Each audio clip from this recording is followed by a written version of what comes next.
আসসালামু আলাইকুম সুপ্রিয় দর্শক সবাই কেমন আছেন? সবাইকে আন্তরিক শুভেচ্ছা জানাচ্ছি স্বদেশী এগ্রোর পক্ষ থেকে। প্রিয় দর্শক এখন আমি কথা বলছি হরিণধরা হেমায়েতপুর সাভার ঢাকা থেকে।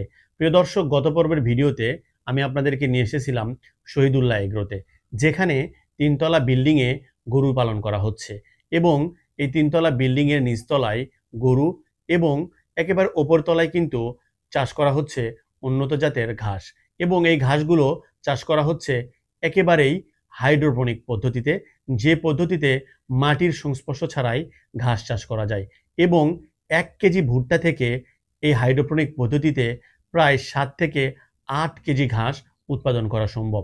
প্রিয় দর্শক, আজকের ভিডিওতে আমরা এই হাইড্রোপনিক পদ্ধতি নিয়ে বিস্তারিত কথা বলবো। আশা করছি পুরোটা সময় জুড়ে আপনারা আমাদের সাথেই থাকবেন। গরুগুলোকে হাইড্রোপনিক ঘাস খাওয়ানোর বেশ কিছু সুবিধা রয়েছে। তার মধ্যে অন্যতম যে সুবিধা সেটা হচ্ছে যে গরুগুলোকে হাইড্রোপনিক ঘাস খাওয়ানো হয় সেই গরুকে এক্সট্রা করে আর কোনো দানাদার খাবার খাওয়ানোর প্রয়োজন হয় না।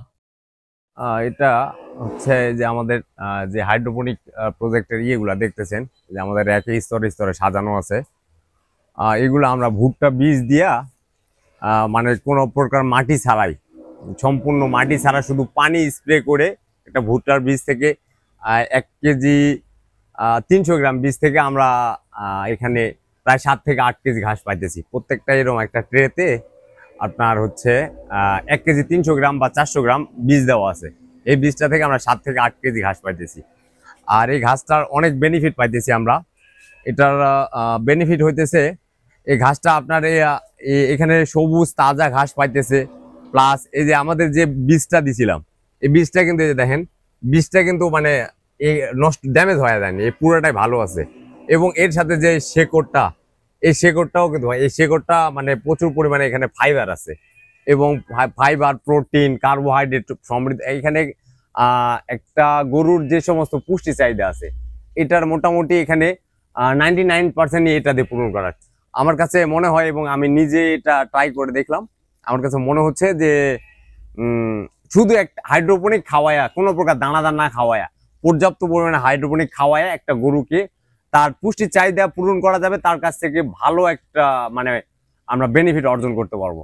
কারণ এটা খুব কস্ট কম। আপনারা দেখা গেল আমার এখানে ১ কেজি বা ১.৫ কেজি গড়ে ভুট্টা ধরলাম, ১.৫ কেজি ভুট্টার দাম আমার ধরেন যে ৬০ টাকা বা ৭০ টাকা, সব মিলে আমার ৭০ টাকা খরচ হইতেছে। আমি এখান থেকে যদি ৭ কেজি পাই, পার কেজিতে আমার ১০ টাকা আসতেছে। তো একটা গরু যদি আমি সারাদিন শুধু এটা খাওয়াই, তাহলে এখানে কত মানে সারাদিন খাওয়াইলে ২০ কেজি খাবে, এর বেশি তো খাইতে পারবো না। তো ২০ কেজি খাইলে কত খাইলো? ২০০ টাকা খাইলো। তো ২০০ টাকা যদি খাই, তাহলে এ হচ্ছে মাসে খাইতেছে ৬০০০ টাকা।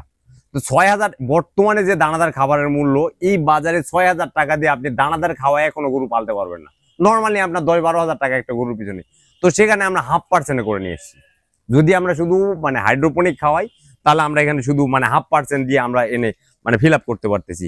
এবং আমরা ওই যে গরুর পুষ্টি আমাদের এখান থেকে, আপনাদের মনে করেন যে আমরা লাস্ট আমাদের কুরবানিতে যে গরুগুলো আমরা সেল করছি, আমরা খুব ভালো ফিডব্যাক পাইছি। আমাদের গরুর মানে চাহিদা মাফিক আমরা হচ্ছে মানে মাংসের প্রত্যেক এখানে আমাদের 1 বা 2% আমরা মানে ফ্যাট চর্বি পাইছি। আমাদের গরুতে খুব চর্বি কম, কারণ আমাদের গরু এই যে ঘাস খাইতেছে, মানে ঘাস এবং মানে এর পুষ্টির চাহিদা পূরণ করে আমরা মনে করেন একে চর্বি কমায়া আপনি দানাদার খাওয়াবেন, এর শরীরে মাস্ট বি চর্বি হবে। কিন্তু এটা খাওয়ায়া দানাদারের কাজ করতেছে, বাট চর্বি হইতেছে না। এটা একটা বেনিফিট। আর এটা খুব কম সময়ে, কম লোকবল দিয়ে এবং হচ্ছে খুব অল্প প্রসিডিওর, এটার লং কিছু নাই। এখানে খুব ইজিলি ভাবে আমরা এটা করতে পারি।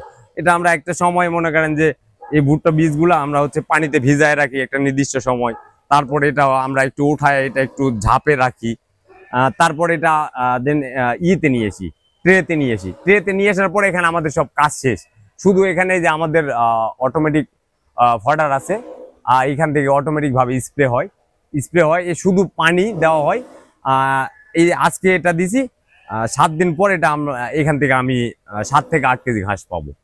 মানে এখানে আরো কিচ্ছু না। এখানে দেখা গেল আমার এখান থেকে প্রত্যেকদিন 200, আজকে আমি হচ্ছে 280 কেজি ঘাস পাইছি। এখান থেকে 38টা ট্রে নামাইছি, 280 কেজি ঘাস পাইছি। তাহলে আমার কথা হলো 280 কেজি ঘাস যদি আমি খেতে চাষ করতে যাইতাম, এই 280 কেজি ঘাস করতে হলে আমার যে শ্রমিকটা লাগতো, এখানে এটা লাগতেছে না।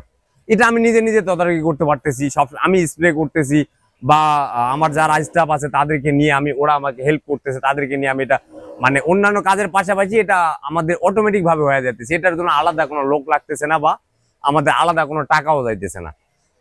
এই জন্য আমার কাছে একটা পারফেক্ট মানে ওয়ে মনে হয়েছে। এবং এই যে আমরা এই শহীদুল অ্যাগ্রোতে যে আমরা এই যে হাইড্রোপনিক ভুট্টার দিয়ে হাইড্রোপনিক যে প্রজেক্টটা করছি, এটা আমরা স্যাটিসফাই। মানে আমি নিজে তরতারি করে যে আমি এটা একটা ভালো রেজাল্ট নিয়ে আসতে পারছি, এই জন্য আমি নিজেও খুব ভালো লাগতেছে, কোম্পানিকে কিছু দিতে পার।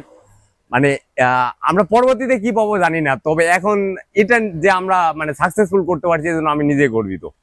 এবং খুব একটা ভালো এটা নিয়ে অনেক গুগলে বা আপনি হচ্ছে অনেক জায়গায় রিসার্চ করে দেখবেন, এটার খুব মানে আছে। এটা নিয়ে অনেকে কাজ করছে কিন্তু সবাই কিন্তু এটা মানে ফিডব্যাক আনতে পারে নাই।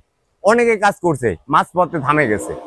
এটার শুধু এই প্রথমের দিকে আপনার মনে করেন যে সেট আপের যে মানে কষ্টটা এটাই একটু বেশি, তারপর এখানে আর কোনো কষ্ট নাই, শুধু আপনার বীজটা দিতে হবে। আর এখানে কোনো সার না, কোনো ঔষধ না, কোনো শ্রমিক না, অটোমেটিক ভাবে মনে করেন যে প্রত্যেক দিন সাইকেল সিস্টেম আপনার মনে করেন যে ঢুকতেছে বের হইতেছে, ঢুকতেছে বের হইতেছে, অটোমেটিক ভাবে ঘাস বের হইতেছে। মানে বলা যায় এটা গরুর জন্য আমরা যে মানুষ যে বিভিন্ন সবজি বীজ দিয়ে আপনার হচ্ছে মাইক্রোগ্রিন সুপার ফুড যেটা করতেছে, এটা গরুর জন্য সুপার ফুড। এটা এখানে প্রোটিনের পরিমাণ 70 থেকে 80%। মানে এটা ল্যাব টেস্টের ভিত্তিতে, মানে আমরা যদিও ল্যাব টেস্ট করিনি, কিন্তু এটা নিয়ে যারা মানে সুদূর প্রসারী কাজ করতেছে তারা এটা রিপোর্ট করছে যে এটা 70 থেকে 80% প্রোটিনের। মানে এখানে যদি আমি 10 কেজি ঘাস দেই তাহলে এখানে আমার 7 কেজি প্রোটিনের চাহিদা পূরণ হইতেছে। মানে এরকম, এবং প্রচুর পরিমাণে এই যে কার্বোহাইড্রেট পাইতেছে, ফাইবার পাইতেছে, আমার ফ্যাট পাইতেছে, প্রোটিন পাইতেছে। মানে এখানে একটা ফুল সেট আপ। আমি এক কথায় বলতে গেলে একটা গরুকে আপনি শুধু হাইড্রোপনিক খাওয়ায় লালন পালন করতে পারবেন যদি আপনার এইরকম সিস্টেম থাকে। প্রিয় দর্শক, আমরা এতক্ষণ কথা বলছিলাম হাইড্রোপনিক পদ্ধতিতে ঘাস চাষ সম্পর্কে। আপনাদের যদি এই পদ্ধতি সম্পর্কে আরও কোনো প্রশ্ন থেকে থাকে তাহলে অবশ্যই কমেন্টে উল্লেখ করতে ভুলবেন না। প্রিয় দর্শক, আমরা আমাদের আজকের ভিডিওর একেবারে শেষ প্রান্তে। আমাদের এই ভিডিওটি যদি ভালো লেগে থাকে তাহলে স্বদেশ এগ্রো চ্যানেলটিকে সাবস্ক্রাইব করে আমাদের সাথেই থাকবেন। আজকের মতো বিদায় নিচ্ছি। সবাই ভালো থাকবেন, সুস্থ থাকবেন। আল্লাহ হাফেজ।